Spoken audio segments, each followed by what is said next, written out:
Charles McBee, everyone, your host tonight. Thank you. So, yeah, I'm 52 years old, right? And I have sole custody of my 6-year-old son. No. How the fuck was I thinking? Right? I mean, listen, it's not that he was unwanted. He was just unwanted by me at that particular time. I wanted to name him the first thing that came into my head when I found out I was going to be a dad. And then I realized, oh shit, would be a really bad name for a kid. Wouldn't get him into some of the finer schools here in New York. I live on the Upper East Side, so legally I have to send my kid to an expensive private school. Right, and I've learned something about the Upper East Siders. You see, they love diversity and they love minorities. They just don't want their kids going to school with them. The first thing they learn in class is hypocrisy. Kind of wing it from there. Now, I got him into one of these schools, and it was actually quite difficult. When I got him in, the director of admissions called me and said, "Congratulations, Mr. Fish. You've just won the lottery." I'm like, lottery? Since when you win the lottery, do you have to take out a second mortgage on your home and write a $50,000 check? The last time I got an offer that good, it came in an email from a Nigerian prince. But actually, I'm not worried at all about the expense of college, right? Because it's in the future, right? Because one of the advantages of being an older father, I'm going to be dead way before that. No, I want to stay alive and I want to be a good father, so I'm going to the doctor a lot. But my doctor, he's this like new agey doctor. He's into crystals and horoscopes, and I'm not.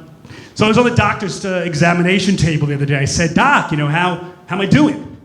He's like, "Oh man, I can't really deal because right now Mercury is in Uranus." And I'm like, "Doc, I don't go for any of that." He said, No, Mercury is in Uranus. I just broke off a thermometer in your rectum." For those younger kids, those digital things used to have mercury, right?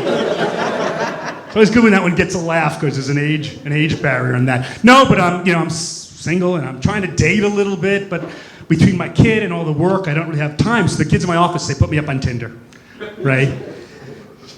Not really a hook, but Tinder for the over 50 scene, it's a whole different thing. Literally every single profile says, "I'm not looking for hookups or one-night stands." Isn't that like kind of going to Morton's Steakhouse and asking for the vegetarian menu? I mean, it's probably pretty good, but it's really not what you're there for. But I was communicating with one woman for a while, and she said to me, "Listen, I just want you to know I'm only here to make friends." And I said, "Yeah, and I only watch pornography because I want to see if the plumber could fix the leaky sink." Right? Not really the purpose of the whole thing. But no, it's tough out there because being my age and watching people I know truly go down with all these sexual abuse scandals that are going on, it's horrible. Right? So I want everybody to understand, first and foremost, I support the Me Too movement. Especially if it helps me to get laid a lot more than I do. Heck, I'd support the Nazi movement. Would get me laid a little bit more. Thank you, it's a great joke, don't you? Yes. There's one guy who appreciates. No, I don't want to come off that because I am so not a sexual predator. I'm more like a sexual scavenger. Right? I let the alpha males fight it out, and I kind of wait for the things they drop. Right? Just a scavenger. And like a scavenger, I tend to kind of wait at the side, and I wait till the weak and the feeble and the sick separate from the pack. That's why my girlfriend's 82. Once they need that hip replacement, they slow down. Pounce. right?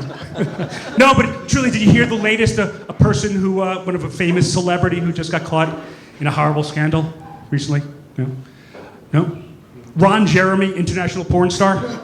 Yeah. It's alleged that right after filming a bukkake gangbang scene, he made an inappropriate comment to the intern on the set. That should get a bigger laugh. That's a really funny. He was a porno and he was, right? Exactly. No, but I got fired from my job just recently and it had nothing to do with sexual harassment. It was a miscommunication. My boss told me, he said, go out there and be a rock star. Right? So I trashed my office and started doing heroin on my desk with a prostitute. Simple confusion. And speaking of drugs, anybody but me heavy on Oxycontin right now? Right, we're the opioid heads out there. No, it's truly, this is another, not to be made joke of. It's a terrible thing. I read a survey just recently. It said, truth, that right now there are more people taking opioids than go to church on a regular basis. Right? Gives me an idea. Right? So I'm going to start my own church, right? And we're going to use drugs in the church. We're going to be crystal Methodists. What we lack in teeth, we make up in faith. Excellent. Join my church. It's been great talking to you tonight. Have a lovely evening. Charles McBee! Keep it going for Larry Fish, everybody.